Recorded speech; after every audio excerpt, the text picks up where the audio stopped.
안녕하세요. 올랜도 캠입니다. 오늘 또 시황 분석과 더불어서 종목 분석해보는 시간을 갖도록 하겠습니다.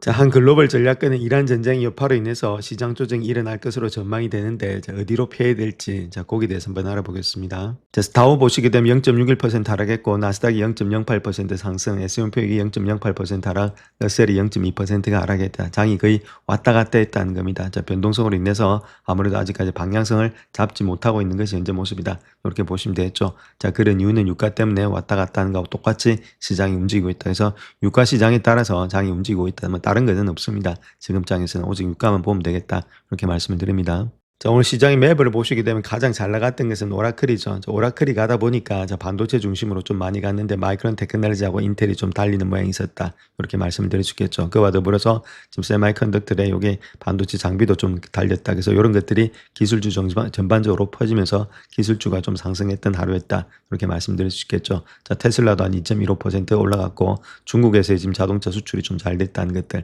자, 그런 것들이 좀 작용이 되었죠. 그래서 이런 것들이 상승한 반면에 에너지 빼고는 에너지는 좀 상승했고 나머지 종목이 있죠. 다우는 좀 많이 빠졌던 하루였다. 그래서 나스닥은 갔는데 다우가 빠졌다. 그래서 좀 매기가 계속해서 돌고 있다는 거겠죠. 그래서 여러 가지 통신주라든지 지금 이제 컨슈머 디펜스 이런 것들, 그다음 금융주 역시도 이건 사모펀드 때문에 지금 문제가 많죠. 사무신용 때문에. 자, 그런 것들 중으로 좀 많이 하락했던 하루였다. 이렇게 우리가 보시면 되겠습니다. 그래서 전반적으로 시장 자체가 왔다 갔다 하고 있다. 이렇게 말씀드립니다. 자, 하루 동안 퍼포먼스 한번 보겠습니다. 하루 동안 퍼포먼스 에너지하고 테크놀로지 이쪽이 가장 많이 갔죠. 자, 11개 섹터 중에서 2개는 갔다 이렇게 보시면 되고 아직까지 힘이 없는 가운데 있다. 이렇게 말씀드리고 나머지는 거의다가 하락을 했는데 가장 많이 하락했던 것이 컨슈머 디펜스가 좀 많이 하락을 했고, 자, 리얼 이스테이트 그다음 금융주 중심으로 하락이 되었다. 이렇게 보시면 되겠죠. 그래서 장이 가긴 가는데 아직까지 크게 힘이 없는 장이 되고 있다. 이렇게 보면 되겠죠. 그 이유는 지금 유가 때문에 왔다 갔다 하는 장세가 되고 있다. 자, 그렇게 보시면 되겠죠. 자, 그런 가운데 있다면 시간이 한 달 정도는 이런 식으로 변동성이 있는 장세가 되지 않겠는가. 그렇다 하더라도 주가가 완전히 빠지진 않는다. 자, 빠질 때마다 자, 매수세는 계속해서 들어오고 있다. 자, 그렇게 보시면 되겠죠. 대기 자금 많으니까 주가가 큰 폭으로 빠지게 되면은 자, 아무래도 밸류에이션 상에 조정받았던 그런 종목들, 좋은 종목들은 계속해서 매수세가 들어오고 있다. 이렇게 말씀드립니다. 자, S&P 500의 지수부터 한번 보겠습니다. 200일선에 걸쳐 있는 모양이 있죠. 자, 아직까지 시장 자체가 완전히 다 상승으로 돌아나가기는 힘들다. 이렇게 말씀드릴 수 있겠고 조금 더 시간이 있어야 되지 않겠나. 저 그렇게 보여지고 있습니다. 그 이유는 옵션 만기일도 있는데다가 가장 중요한 호르무즈 해부 자체가 아직까지는 풀리지 않은 가운데 있죠. 그래서 제가 말씀드렸던 4월 15일 있죠. 세금이 납부되는 날. 자, 그때까지가 데드라인으로 가져가고 있는 것이 트럼프다. 이렇게 말씀을 드렸고, 자, 그렇다면 그때까지는 자, 아무래도 이번 주에도 마찬가지고 여러 가지 옵션 만기일도 있고 호르무즈 해협도 있고 가스값도 있고 아직까지는 장 자체 이렇게 흔들리는 모양이 있다는 겁니다. 바로 가지 못하고. 그래서 그런 것들이 한 달 정도가 유지가 되지 않겠나. 자, 그렇게 보여지고 있습니다. 그래서 그거 지나고 나면은 아무래도 주가는 또 반등할 수 있으니까 그때까지는 변동성이 심할 수밖에 없다. 일단 유가에 따라서 장이 움직이고 있다. 자, 이렇게 말씀을 드립니다. 자, 크루드 오일 한번 보겠습니다. 지금 92불대까지 와 있죠. 자, 브렌트유가 92불대까지 와 있다. 아직까지 추세는 상승 중에 있다는 겁니다. 물론 이렇게 지금 고점 맞고 내려왔지만 아직까지는 추세는 완전히 꺾였다. 이렇게 보긴 힘들겠고 조금 더 시간은 걸리지 않겠는가. 이런 것들이 쌍바닥에 이렇게 꺾여야만이 주가 자체가 꺾이니까 자, 그럴 때가 주가가 날아갈 수 있다. 시간이 걸릴 것으로 보여지고 있다. 저렇게 말씀드릴 수 있겠고, 자, 마찬가지로 지금 이제 WTI도 마찬가지입니다. 아직까지도 꺾이는 모습은 나타나진 않고 있다. 자, 아무리 큰 폭의 일단 하락은 한번 나왔는데, 자, 그 다음 또 한번 꺾이는 것들이 나와야 되는데 그것이 안 나와주고 있다는 겁니다. 그렇다면 아직까지는 시간이 걸릴 것으로 본다. 이렇게 말씀을 드립니다. 자, 그래서 다음 요 차트 하나 보겠습니다. 위에 있는 거 있죠. S&P 500 지수다. 이렇게 말씀드릴 수 있겠고, 밑에 있는 거 있죠. 10년물 금리다. 이렇게 말씀드릴 수 있는데, 자, 아무래도 S&P 500 지수가 내려가는 그런 모양이 있죠. 주가가 조금 흘러내리고 있고, 10년물 금리는 올라가고 있다. 결론적으로 말해서 유가 있죠. 가스값이 올라가니까 아무래도 이렇게 금융물 금리 자체도 올라가는 모양이 있죠. 물가가 올라간다고 생각해서 금리가 올라가는 모양이 있습니다. 그래서 금리가 올라가니까 나스닥이라든지 아니면 러셀 이런 것들이 좀 빠지는 모양이 있다. 이렇게 보시면 되겠죠. 그래서 전반적으로 모두의 지금 이제 원천이 되고 있는 것은 가스값이다. 이렇게 말씀을 드리겠습니다. 자, 다우지수 한번 보겠습니다. 200일선 일단 지키고 있는데 고점 대비해서 내려왔던 폭을 한번 보겠습니다. 현재 모습에서 본다면 7.74% 정도 되고 있고, 자, 그 다음 나스닥도 한번 보겠습니다. 나스닥도 고점 대비해서 내려왔던 폭이 거의 한 7% 정도 되고 있죠. 비슷하게 형성이 되고 있다는 겁니다. 자, 러셀도 한번 보겠습니다. 러셀도 고점 대비해서 내려왔던 폭이 한 8%, 10%까지 내려왔다가 다시금 반등이 되고 있죠. 아무래도 이런 것들은 등락이 크니까 베타 변수가 커서 좀 왔다 갔다 하는 폭이 크다. 그래서 좀 조정은 받고 있는데 아직 큰 한 조정은 나오진 않았다. 근데 중요한 거는 조정이 나오는 이유는 유가 때문이다 이렇게 보시면 되겠죠. 조금 더 시간이 필요하지 않나 그렇게 보여집니다. 자, 그다음 또 10년물 금리가 4.2까지 올라 있는 상태 있고 30년물 금리 역시도 4.8까지 올라와 있죠. 금리가 많이 올라가게 되면은 자금 조달에 어려움을 겪습니다. 자, 그런 가운데 이 때문에 주가가 바로 달리기가 힘든 모양이 있다. 그래서 금리가 올라가는 것들 체킹하시고 유가와 관계를 계속해서 체킹해 보자 이렇게 말씀드립니다. 자, 현재 미국과 이란 간의 전쟁 관련 소식이 시시각각 변하는 가운데 투자자들은 딜레마에 직면해 있다. 그렇게 말하고 있고 사상 최고치의 근접한 증시 속에서 온갖 위험이 도사리고 있기 때문에 투자 방향과 행동 방식을 결정하기 어렵다. 그렇게 이야기를 하고 있죠. 자, 화요일에는 일단 상승세를 이어갔는데 그 이유는 트럼프가 전쟁이 거의 끝났다. 자, 그렇게 발언한 후에 시장이 급락했던 월요일에 반등세를 갖다가 반영하고 있는데 자, 그럼에도 불구하고 시장이 크게 흔들리고 있다는 거겠죠. 이러한 상승세에도 불구하고 일부 투자자들은 아직까지 안심할 수 없다는 반응을 보이고 있다. 자, 그렇게 말하고 있고 그 이유는 S&P 500 지수가 사상 최고에서 불과 2.5%밖에는 낮은 수준에 머물러 있을 뿐만 아니라 향후 변동성에 대한 기대감도 상당히 높다는 거겠죠. 그래서 지금 월가의 공포지수인 빅스 지수가 옵션을 기반으로 해서 계산하고 있는 건데 30에 육박한 후에 최근에 20을 웃도는 수준을 유지하고 있다. 그 빅스 지수도 아직까지도 크게 일단은 지금 낮아진 것은 아니다. 자, 그 이야기를 하고 있고 무엇보다도 저 고점에서 고점 대비해서 내려왔던 폭이 그렇게 조정다운 조정이 아니다. 자, 그 이야기를 하고 있습니다. 자, 그래서 한 분석가가 지금 트럼프가 이야기하고 있는 내용은 기자회견에서 전쟁이 조기 종식을 시작했다. 그럼에도 불구하고 이번 주에는 아니다. 자, 그렇게 구체적인 날짜를 제시하지 못했다고 말하고 있죠. 그래서 강경파인 하미네의 아들을 차기 이란의 지도자로 지명한 것 자체도 장기전에서 대비하고 있음을 볼 수 있다. 자, 아직까지 시간이 다 끝난 건 아니다. 자, 그렇게 이야기를 하고 있고 특별히 월요일에 유가 급락, 주가 반등 이후에 조정이 재개될 수 있다. 자, 그렇게 이야기를 하고 있죠. 자, 미국 경제와 주식 모두에 대해서 비판적인 전망을 내놓고 있는데 그의 기본 전제는 스태그플레이션, 즉 낮은 경제 성장률과 높은 물가 상승세가 지속되는 시기가 도래할 것이다. 자, 그렇기 때문에 이런 것들이 지난 9월부터 고세운 전망이다. 그렇게 이야기를 하고 있는데 자, 뭐 여기까지는 간다기보다는 일단 아직까지는 시장 자체에서 전쟁이 완전히 종식됐다. 자, 그렇게 보기가 힘들다. 그것이 일단 가장 큰 문제가 되고 있다. 자, 그렇게 이야기를 하고 있습니다.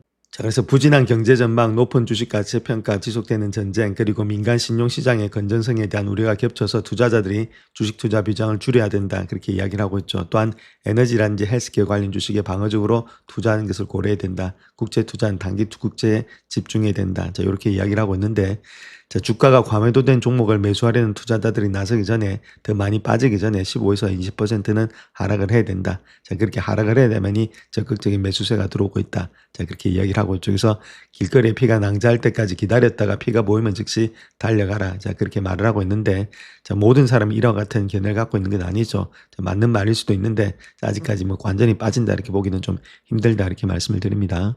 자, 반면에 또 다른 전략가는 HSBC에서 이야기하고 있는 사람은 주식 투자 의견을 최대 비중 확대로 상향 조정한다 이렇게 말하고 있죠. 그래서 해당 전략가는 다른 전문가들과 마찬가지로 하락장에서 가장 과매도된 주식에 집중해야 된다는 견해를 밝히고 있는데 자, 미국보다는 아시아와 유럽을 선호하고 있고 일본 주식에 대한 비중을 높게 평가하고 있다. 저 그렇게 말하고 있고 또한 소프트웨어 역시도 최근에 급락한 이후에 저가 매수 기회를 제공할 수 있는 분야 중에 하나다. 그렇게 말하고 있죠. 그래서 소프트웨어 부분에서 매수 기회가 있다. 자, 그렇게 현재로서 주장을 하고 있습니다. 자, 오늘 물가지수가 발표됐는데 뭐 크게 일단 변함없이 나왔죠. 비슷한 모양에서 에스티메이트 한 대로 그대로 나왔다 이렇게 보시면 되는데 소비자 물가지수 발표 후에 월가의 반응은 투자자들이 아직까지는 유가 상승에 대해서 우려를 포명하고 있다 이렇게 말하고 있죠. 지금은 소비자 물가지수가 아니고 어디까지나 유가다 이렇게 보시면 됩니다. 그래서 유가에 따라서 시장이 움직이고 있다. 우리가 지금 이제 집중해야 될 분야는 포커스해야 될 분야는 유가다 이렇게 말씀을 드립니다. 자, 현재 월가는 미국과 이란 전쟁이 에너지 가격에 미치는 영향 때문에 최근에 발표된 인플레이션 보고서를 무시하고 있다 이렇게 말하고 있고 자, 물가지수가 전월 대비해서 0.3% 2월 달에 그다음 전년 동기 대비해서도 2.4% 상승했다. 거의다가 일단 지금 이제 예상치하고 일치했다 이렇게 말하고 있죠. 그래서 이러한 수치들이 전쟁 이전의 경제 상황을 반영하는 구시대적인 것으로 보고 있다는 겁니다. 2월 달 거니까. 그래서 미국과 이스라엘의 이란 공격이 2월 28일 즉 2월의 마지막에 시작이 됐다. 즉 3월 달에 반영이 되는 것이 2월 달하고는 아무 상관이 없다는 겁니다. 지금의 인플레이션 자체를 우리가 CPI를 갖다 볼 필요는 없다. 그 이야기를 하고 있고 전쟁 이후의 에너지 가격의 최근 변동성이 향후 연준 금리 정책에서 어떤 영향을 미칠지를 가늠하고 있다. 그래서 미래가 중요한 게 아니라 그 지나간 건 필요 없고 앞으로 다가올 것들 그 3월 달에 있을 물가 상승률 이런 것들이 더욱더 중요하다. 그 이야기를 하고 있죠. 그래서 골드만삭스에서 이야기하고 있는 내용 표면적으로는 반가운 수치지만은 이미 시대에 뒤떨어진 수치다. 그렇게 이야기를 하고 있고 중요한 거는 이달에 중동 전쟁이 격화되면서 유가가 급등락을 반복하고 있는데 자, 배럴당 100달러를 돌파한 후에 현재 86달러, 90달러에서는 거래가 되고 있다. 중요한 거는 전국의 평균 휘발유 가격이 이번 주에 배럴당에 3.5달러를 넘어섰다는 것이다. 이것이 키포인트라는 거겠죠. 그래서 3월 달에 지금 이제 CPI 지수는 상당히 올라가지 않겠는가. 자, 그렇게 보여지고 있습니다. 자, 또한 인플레이션 결론을 둘러싸고는 이러한 광범위한 불확실성은 연준이 물가 안정에 집중해야 될지 아니면 노동시장 지원에 집중해야 될지를 고심하는 중요한 시기에 발생이 되고 있다. 자, 그렇게 이야기를 하고 있고 연준이 이제 관세라든지 잠재적인 관세 완급, 높은 에너지 가격 그리고 약화되는 고용 상황 이런 것들의 여러 가지 요인을 해결해야만이 향후 조치에 대한 명확한 방향을 정할 수가 있다. 자, 그렇게 이야기를 하고 있죠. 그래서 물가 상승률이 2.4% 수준이 이제 옛날 얘기다. 자, 그렇게 에너지 가격 급등, 잠재적인 관세 완급 이런 것들의 원인이 됨으로 인해서 12개월에 CPI 지수는 3% 이상으로 다시금 상승할 것으로 예상이 되고 있다. 그 이야기를 하고 있죠. 자, 그래서 중앙은행 지난 1월 재정책에서 금리를 갖다가 동결을 했죠. 기준금리를. 그래서 이번에도 마찬가지로 금리를 동결할 가능성이 높다는 겁니다. 자, 근데 3월에 급등할 휘발유 가격 때문에 닥칠 폭풍 전야 중에서 고요함이 되고 있는 것이 현재 모습이다. 그래서 에너지 충격 요인을 제외한다 하더라도 수요일 목에서도 본다 하더라도 연준이 인플레이션 문제를 여전히 안고 있음을 보여주고 있다. 이렇게 말하고 있죠. 그래서 아마 인플레이션과의 싸움이 3월 달도 되지 않겠는가. 자, 그렇게 보여지고 있습니다. 자, 또한 모건 스탠리 입장에서 본다면 대규모 컨퍼런스 이후에 기술주들을 가장 선호한다. 자, 그렇게 밝히고 있는데 그 내용에 대해서도 한번 살펴보겠습니다. 자, 모건 스탠리 애널리스트들은 지난주에 월가 은행이 주최한 대형 기술의 컨퍼런스에 참석한 후에 몇몇 기술 기업에 대해서 확신이 더욱더 커졌다. 그렇게 말하고 있고 자, 모건 스탠리는 샌프란시스코에서 연례 기술, 미디어라든지 통신 컨퍼런스를 개최했는데 마이크로소프트를 포함한 수십 개의 기업이 참여했다. 이렇게 말하고 있죠. 그래서 엔비디아, 월마트 그리고 AI 트렌드, 기회라든지 위험에 대한 견해를 밝히고 있다. 그렇게 말하고 있고 자, 모건 스탠리의 최고 분석가들은 반도체, 미디어, 전자상거래 등 다양한 분야에서 선두주자로 꼽히는 여러 기술 기업들을 주목하고 있다. 자, 그렇게 말하고 있죠. 특별히 젠슨왕 같은 경우는 컨퍼런스에서 AI 칩의 제조업체의 자본 지출에 대해서 언급하면서 컴퓨팅은 곧 수익이다. 그렇게 주장한 후에도 여전히 모건 스탠리 최고 투자 종목으로 남아있다. 그렇게 밝히고 있습니다. 자, 모건 스탠리 같은 경우는 아무래도 미국에서 가장 주식을 잘하는 기관이다. 이렇게 보시면 되겠죠. 그들의 애널리스트들은 화요일에 고객들에게 보낸 서한에서 인공지능이 여전히 가장 중요한 관심사다. 그렇게 말하고 있고 거의 모든 기업이 AI 활용 기업 또는 AI 도입 기업으로서의 전략을 논의하고 있는데 올해는 이러한 논의가 한 단계 더 발전하고 있다. 모든 기업이 AI를 갖다 부분적으로 실험하는 것이 아니라 여러 사업 부분에 걸쳐서 더욱더 심층적으로 도입하는 방안에 대해서 이야기한다. 자, 그런 가운데 이쪽에서 TMT라고 기술 미디어 통신 이쪽에서 가장 확신을 갖고 있다. 그 이야기를 하고 있습니다. 자, 그런 회사에는 어떤 회사들이 있느냐 했을 때 아마존, 그다음 엔비디아, 스포티파이, 티모빌, 웨스턴 디지털 요 정도 있다 이렇게 보시면 되죠. 그래서 이런 종목들 우리가 한번 눈여겨서 보셔야 된다. 이렇게 말씀을 드립니다. 자, 그래서 아마존, 엔비디아, 웨스턴 디지털 이런 것들은 모건 스탠리가 향후 12개월 목표 주가에 따르면 한 40% 이상의 상승 여력이 있다. 자, 그렇게 이야기를 하고 있고 자, 특별히 아마존을 담당하는 애널리스트의 입장에서 본다면 목표 주가를 300달러 제시하고 있는데 자, 아마존의 고마진 사업들이 더 큰 수익을 창출하는 동시에 라스트 마일의 배송이라든지 프라임 나우, 프레시, 알렉사, 자, AWS 등에 투자할 수 있도록 해줄 것으로 믿고 있다. 이렇게 말하고 있죠.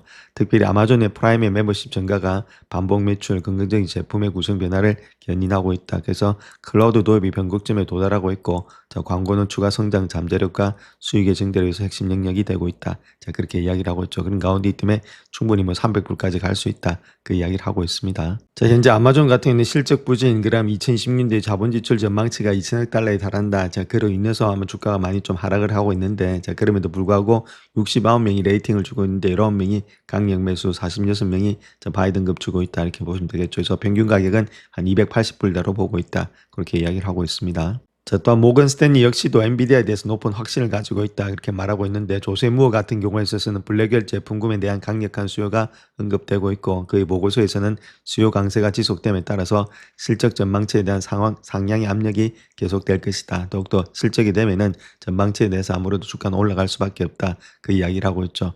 특별히 루빈의 플랫폼이 엔비디아의 성능의 리더십의 위치를 유지할 것으로 보여지고 있다 말하고 있죠. 그래서 블랙웰의 후속 AI 컴퓨팅인 루빈 플랫폼 자체가 더욱더 발전할 가능성이 있다. 자, 그렇게 말하고 있습니다. 그래서 65명이 지금 이제 레이팅을 주고 있는데 22명이 강력 매수, 그다음 39명이 바이를 주고 있다.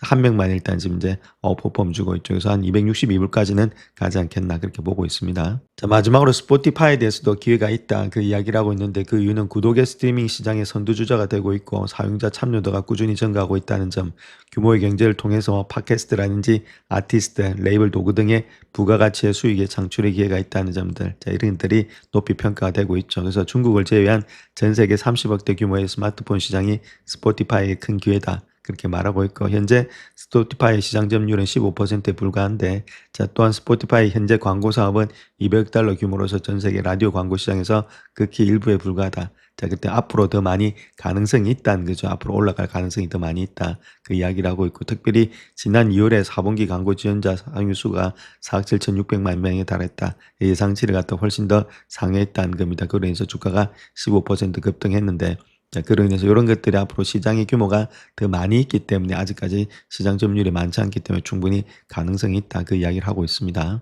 자, 오라클의 실적 발표로 인해서 애널리스트는 주가 회복에 대한 희망을 품고 있는데 제가 그렇다면 어떤 식으로 분석했다 어떤 식으로 가격에 목표가를 주고 있는지 거기에 대해서 한번 살펴보겠습니다. 그래서 JP모건은 비중 확대 주면서 목표가 210달러를 주고 있는데 그 이유는 오픈 AI와 스타게이트에 대한 추가적인 정보는 좀 제한적이었다. 자, 그럼에도 불구하고 부정적인 소식이라든지 RPO 이런 상각이 없었다는 점은 다소 긍정적인 신호로 해석이 된다. 자, 그렇게 말하고 있고 자, 이러한 규모에서 달성되고 있는 가속화된 그런 성장을 높이 평가하면서 실행력은 인정할 만하다. 그렇게 이야기를 하고 있죠. 또 9월에 고점 대비해서 328달러에서 아무래도 최근에 상당히 많이 하락을 했기 때문에 이런 것들이 더 유리한 위험 보상 비율을 제공하고 있다. 자, 많이 하락을 했기 때문에 충분히 지금이 저점이 아니겠는가. 자, 그 이야기를 하고 있습니다. 자, 다음 도이치뱅크는 매수 등급 주면서 300달러 주고 있는데 예상할 데 없는 3분기 실적 발표에 따라서 매수 등급 준다. 그렇게 이야기를 하고 있고 특별히 클라우드 매출의 성장률이 2년 만에 처음으로 가이던스 상단에 도달했다는 점.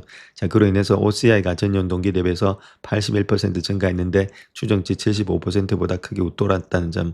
그다음 400메가와트 이상 용량을 고객에게 제공하는 등 탁월한 사업의 운영 덕분이었다. 자, 그렇게 이야기를 하고 있죠. 전반적으로 다 좋았고 매출과 조정 EPS 역시도 마찬가지로 2% 5%를 상향 조정했다. 이렇게 말하고 있죠. 실적이 상당히 좋았다는 겁니다.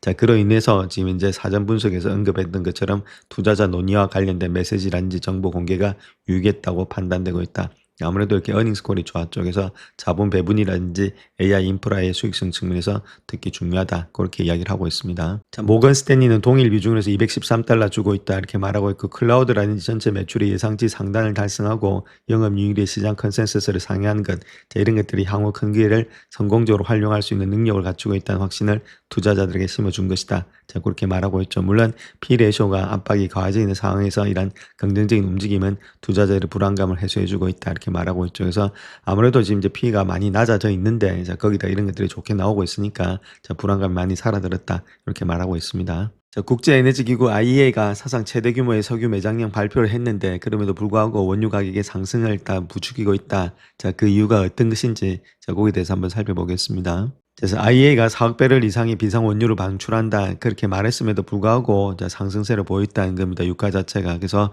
뭐 지금 이제 브렌트라든지 서부 테상스 원유 이런 것들이 다 6%가 상승했는데 자, 가장 중요한 것은 4억 배럴의 원유 방출량 자체가 이란과의 분쟁으로 인해서 하루 1,500만 배럴의 손실을 메우기에는 상당히 불충분하다 그 이야기를 하고 있죠. 자, 그런 가운데이기 때문에 아직까지도 호르무즈 해협이 일단 봉쇄된 것이 풀리지 않으면은 실질적으로 유가가 내려가기는 좀 힘들다. 그 이야기를 하고 있습니다. 자, 2월 28일 날 전쟁 이후에 1억 7,500만 배럴의 원유가 손실될 것으로 추정이 되고 있다. 그렇게 이야기를 하고 있고 또한 아무래도 하루에 100만 배럴의 석유가 사우디아라비아의 서출 수출항인 얀부와 홍해를 통해서 유입이 되고 있다. 이렇게 말하고 있죠. 자, 거기다가 가장 중요한 것이 자, 하루에 700만 배럴을 시추할 수 있는 그런 사우디 아람코가 조만간 홍해에 얀부 유전으로서 한 500만 배럴을 재배치할 계획에 있다. 자, 그렇게 이야기를 하고 있고, 자, 그래서 따라서 중요한 것은 자, 석유의 공급 손실이 하루에 한 1200에서 1300만 배럴에 달할 것으로 보여주고 있는데, 자, 그 중에서도 일부는 시장으로 돌아가겠지만 결국은 또 저장 시절로 이동하고 있다. 자, 파이가 나가지 못하니까 계속해서 저장으로 들어가고 있다. 그 이야기를 하고 있죠. 자, 그와 더불어서 저장 용량이 부족해지고 있다. 이렇게 말하고 있고, 최소 500만 배럴의 원유 생산이 중단된 상태고, 자, 그 규모가 점점 더 커져서 하루에 800만에서 1000만 배럴에 이를 수도 있다. 그렇게 이야기 이야기를 하고 있죠. 이번 방출을 통해서 손실을 상쇄하는 동시에 공황과 사재기를 막기 위한 것인데 방출될 양은 전쟁이 3주 남짓 지속되는데 겨우 충분한 양이다. 3주 지나면 이런 것들도 없다 이야기를 하고 있죠. 그런 가운데이기 때문에 이번에 지금 릴리스했죠. 방출로 해서는 적절하지만 그 이상은 아니라는 인식이 지배적이다. 그로 인해서 유가가 올라가는 모양이 있다 이렇게 보면 되겠죠. 이런 것들은 결론적으로 호르무즈 해협이 터져야만이 아무래도 유가는 지금 이제 내려올 수 있다. 그 이야기를 하고 있습니다. 번스타인에 따르면 AI 서버 관련 주식이 50% 정도 상승할 전망이 있다 이렇게 말하고 있는데 거기에 대해서 한번 살펴보겠습니다. 그래서 번스타인의 애널리스트 마크 뉴먼이 이야기하고 있는 내용이 인공지능의 도입 증가가 델의 성장을 촉진하는 요인이다 그렇게 언급하고 있죠. 그와 더불어서 델은 AI 매출과 수익 성장에서 눈부신 성과를 계속해서 보여주고 있고 전반적인 경영 실정도 견고하다 그렇게 말을 하고 있습니다. 특별히 2020년도 4분기에 AI 서버 부분은 사상 최고의 매출 90억 달러, 수주액은 341억 달러, 수주 잔고도 430억 달러를 기록하면서 상승세를 이어가고 있다. 그렇게 말을 하고 있고 특별히 델이 경쟁사들을 제치고 AI 서버 시장에서 명실상부한 선두주자로 달리고 있다. 그 이야기를 하고 있죠. 그래서 AI 서버 사업이 지난 분기에도 매우 강력한 성장세를 유지했다. 그렇게 이야기를 하면서 기업 고객의 지속적인 성장과 더불어서 광범위한 수요가 뒷받침되고 있다. 또한 뉴먼은 델이 이미 기업 부분을 갖다가 AI 포트폴리오라든지 파이프라인에서 가장 빠르게 성장하는 분야로 규정했다. 그렇게 밝히고 있죠. 그래서 델 같은 경우에 있어서는 인공지능의 도입 증가가 델 성장 그래서 번스타인의 뉴먼은 생태계 전반에 걸쳐서 구성 요소들이 더욱더 경색되고 있음에도 불구하고 델은 수주 현황의 파악이라든지 공급망의 규모, 차별화된 구축이라든지 서비스 제공을 바탕으로 2027년도 회계연도 계획을 달성하고 AI 영업이익률을 한 자릿수 중반으로서 유지할 수 있다는 자신감을 강조하고 있다. 그렇게 말을 하고 있죠. 그래서 지금 이제 평균 가격이 한 162달러까지 가지 않겠는가 그렇게 이야기를 하고 있습니다. 26명이 레이팅을 주고 있는데 6명이 강력 매수고 14명이 구매고 5명이 홀드다. 이렇게 보시면 되겠죠. 그래서 전반적으로 보면은 조금 일단 빠질 때마다 담으셔서 길게 보시면서 들고 가는 전략들이 필요하다 이렇게 말씀드립니다. 마지막으로 2020년도에 사모신용 위기가 오는 거 아니냐, 그래서 뱅크런 같은 게 나타나는 거 아니냐, 그래서 유동성 위기를 통해서 환매 사태가 벌어지고 있는데 이런 것들이 불씨가 돼서 전반적으로 시장 자체가 붕괴된 거 아니냐, 그렇게 이야기를 하고 있는데 그 내용에 대해서 한번 살펴보겠고, 그로 인해서 또 AI 시대에서 살아남는 소프트웨어의 3대 핵심 해자도 있다는 거겠죠. 여기서 일단 비롯된 거니까 그런 것에 대해서도 좀 깊이 있게 살펴보겠습니다. 때는 2026년 월스트리트입니다. 지금 여기서요, 아주 거대한 금융 미스터리가 펼쳐지고 있어요. 바로 인공지능 AI가 불러온 공포 때문인데요. 이게 무려 수조 달러짜리 시장을 통째로 흔들고 있거든요. 자, 오늘 이 이야기 한번 제대로 파고들어 보겠습니다. 자, 한번 상상해 보세요. 여러분이 어딘가에 돈을 투자했는데 갑자기 그 돈을 돌려받을 수 없게 된다면 기분이 어떠실 것 같으세요? 이게 그냥 상상이 아닙니다. 지금 수많은 투자자들이 바로 이 끔찍한 현실과 마주하고 있거든요. 오늘 이야기의 중심에는 바로 이 숫자가 있습니다. 3조 달러. 우리 돈으로 하면 거의 4천조 원에 가까운 어마어마한 돈이죠. 이게 뭐냐면 지난 10년 동안 기업금융의 진짜 핵심 기둥 역할을 해온 사모신용시장의 규모입니다. 그런데요, 지금 이 거대한 시장의 기반이 뿌리부터 흔들리고 있습니다.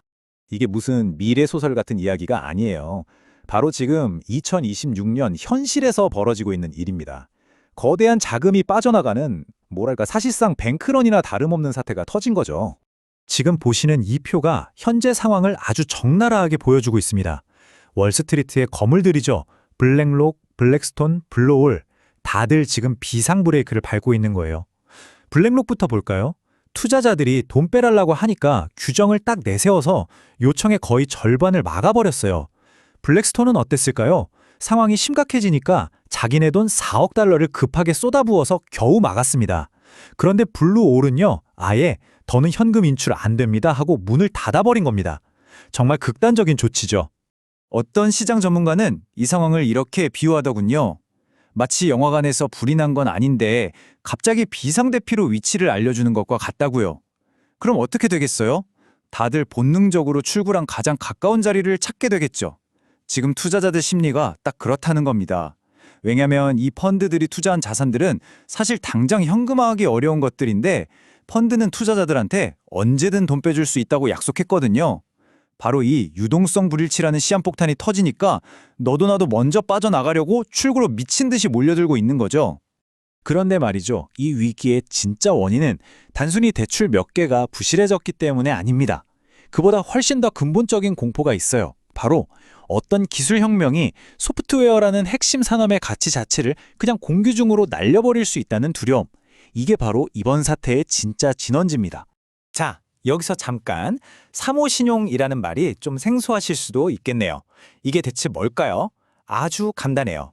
기업들이 은행 말고 다른 기관에서 직접 돈을 빌리는 시장입니다.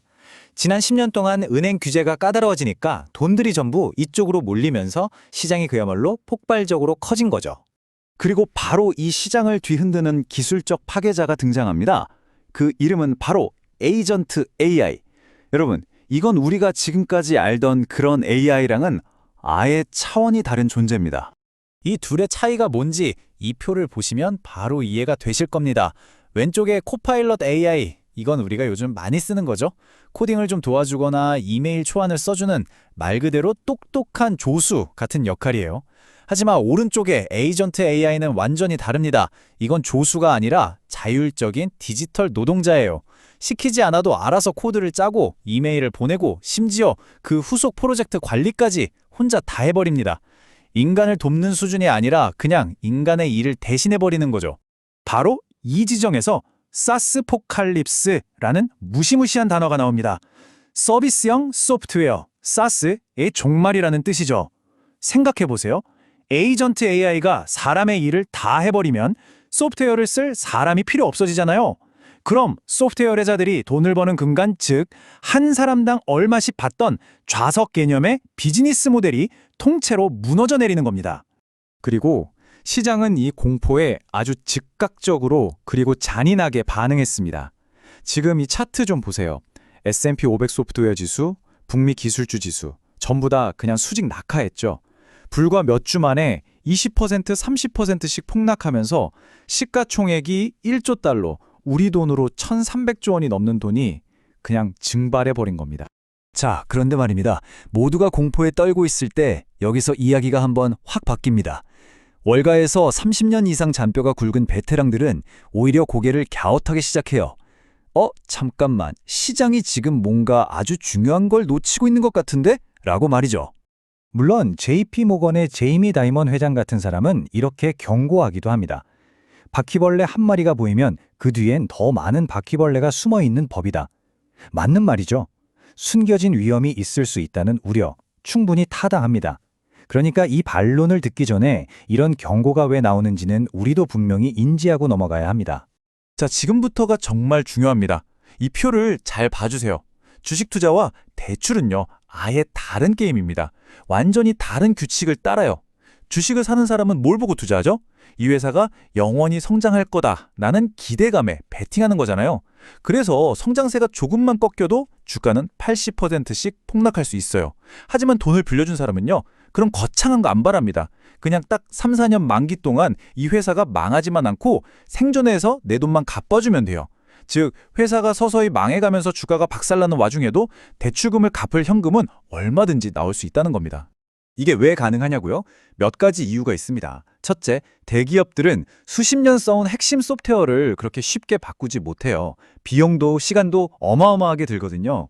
둘째, 회사가 망하더라도 하루아침에 망하는 게 아니라 보통 몇 년에 걸쳐 서서히 망합니다. 돈 빌려준 사람 입장에선 그동안 원금을 회수할 시간이 충분하다는 거죠.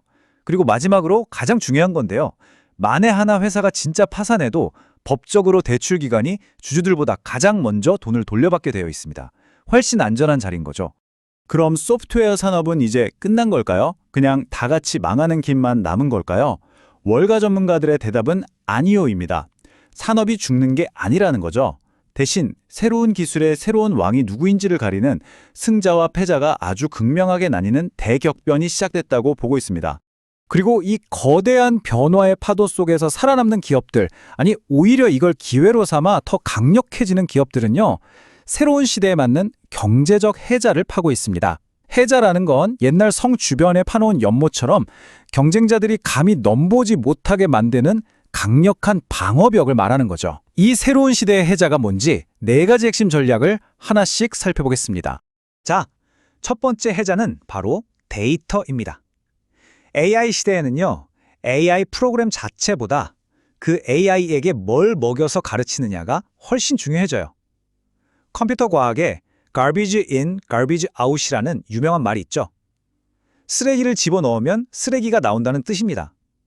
AI도 똑같아요. 결국 독점적이고 깨끗하고 잘 정돈된 데이터를 가진 기업이 가장 똑똑한 AI를 만들게 되고 시장을 지배하게 되는 겁니다. 두 번째 예자는 이게 좀 재밌습니다. 역설적이게도 낡고 복잡한 기존 시스템이에요. 대부분의 큰 회사들은 수십 년 된 스파게티처럼 얽히고 설킨 IT 시스템을 쓰고 있거든요. 이걸 기술부채라고도 부르는데요. 아무리 똑똑한 최신 AI 에이전트라도 이 복잡한 시스템에 곧바로 붙여서 일하기는 어렵습니다. 바로 여기서 기회가 생기죠. 이 낡은 시스템과 새로운 AI를 중간에서 딱 연결해주는 미들웨어 플랫폼. 이들이 바로 회사 내 모든 AI 활동이 반드시 거쳐가야 하는 통행료 징수서가 되면서 새로운 권력으로 떠오르는 겁니다. 세 번째 예자는 바로 가격 모델을 바꾸는 겁니다. 이 표를 보시면 아주 똑똑한 변화가 보이죠? 기존 소프트웨어 회사들은 사람 한 명당 얼마 이렇게 돈을 받았잖아요. 그래서 IT 부서 예산을 타내려고 경쟁했습니다.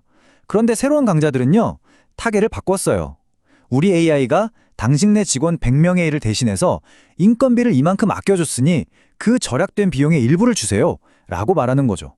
이건요, 제한된 IT 예산이 아니라 훨씬 거대한 회사의 전체 인력 예산을 공략하는 겁니다.